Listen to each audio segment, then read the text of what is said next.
सोलापूर शहराला रोज पाणी पुरवठा करण्याच्या दृष्टिकोनातून महानगरपालिकेला या ठिकाणी 1,500 कोटीचा प्रकल्प या ठिकाणी मंजूर झाला आणि तो विषय या ठिकाणी बोर्डावर आलेला आहे।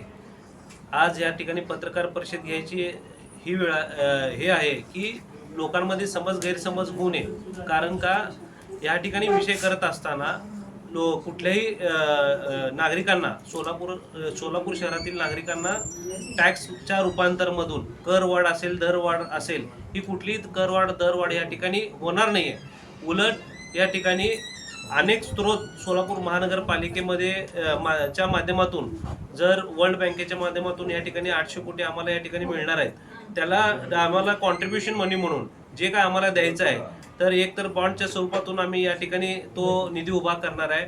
आणि तसंच दुसरा म्हटलं तर या ठिकाणी अनेक स्रोत महानगरपालिकेच्या उत्पन्नाच्या वाढीमधून आहे। आज तुम्ही बघता की महानगरपालिकेची जी प्रशासन काळ होता, 4 वर्ष प्रशासन काळ असताना या ठिकाणी 40% वसुली या ठिकाणी झाली। आज ही पुढे ही 40% वसुली आम्ही 80-90% पर्यंत कसं नेता येईल ह्याच्यावर आम्ही या ठिकाणी भर देणार आहे। त्यात भूमी मालमत्तेचा विषय अनेक तुम्हाला माहिती आहे की मेजर गाळे मिनी गाळे आपल्याला या ठिकाणी आहेत, ते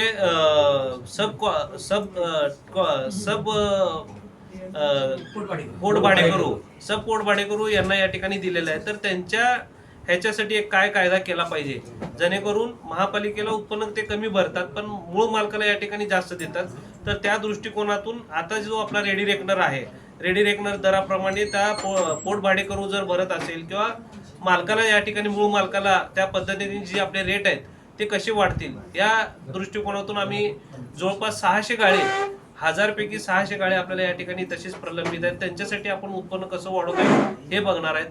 आणि बीओटीचे प्रकल्प सोलापूर महानगरपालिका अनेक बीओटीचे प्रकल्प आपल्याला या ठिकाणी जागा तसेच पडून आहेत, तर बीओटी प्रकल्प कसं राबवून महानगरपालिकेचं उत्पन्न कसं वाढवता येईल या ठिकाणी आमचं दृष्टिकोन राहणार आहे। कारण का आज तुम्ही बघितलात पुणे महानगरपालिका असेल, पुणे पिंपरी चिंचवड महानगरपालिका असेल, त्यांनी ही महापालिका श्रीमंत कशी झाली तर अनेक जागा जमिनी त्यांचे जे महानगरपालिकेचे आहेत त्या ठिकाणी ते प्रकल्प उभा करून बीओटीवर जे काय असेल त्या ठिकाणी लगेच निर्णय, आज तुम्हाला माहिती आहे 20-20 वर्ष झाले या ठिकाणी कुठलाही निर्णय होत नाही आणि ते प्रकल्प पूर्ण न होता ते प्रकल्प तसंच राहतो।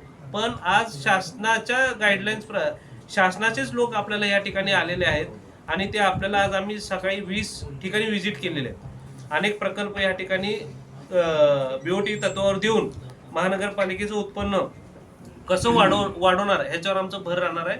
आणि सोलापूर शहराच्या जनतेवर कुठलीही कर प्रणाली या ठिकाणी वाढवणार आम्ही या ठिकाणी नाही आहे। आणि हा जो विषय पाण्याचा आलेला आहे या ठिकाणी आमचे सर्व पार्टी मिटिंगमध्ये हा निर्णय येणार आहे। फक्त आयुक्त साहेबांना या ठिकाणी हा महत्त्वाचा विषय परत, कारण का आपल्याला माहिती आहे की बोर्ड व्हायला 1-2 महिना या ठिकाणी लागतो, तर हा विषय तसा राहणे हा विषय सोलापूर शहराच्या सर्वांगीण विकासासाठी गरजेचा विषय असल्या कारणाने हा विषय अजेंडावर घेतला आणि तो त्याचा निर्णय पार्टी मिटिंग मध्ये ठरणार आहे। 3 आमदारांशी चर्चा करण्यात या पाणी पुरवठ्याच्या विषयावर चर्चा करणार आहोत। हा विषय जो आलाय तो आयुक्तकडून तातडीचा घ्या म्हणून रिक्वेस्ट करून आल्यानंतर हा विषय घेण्यात आलेला आहे। आणि तिन्ही आमदारांना विश्वासात घेऊन आमचे पालकमंत्री साहेब आहेत, 19 तारखेला पालकमंत्री साहेब आहेत, ते देखील या ठिकाणी येणार आहेत। शहराला कुठलीही करवाढ दरवाढ आपण करणार नाहीत हे देखील ते तुम्हाला या ठिकाणी सांगतील की कशा पद्धतीने आपण हा प्रकल्प राबवणार आहोत म्हणून, एवढंच मला सांगायचं।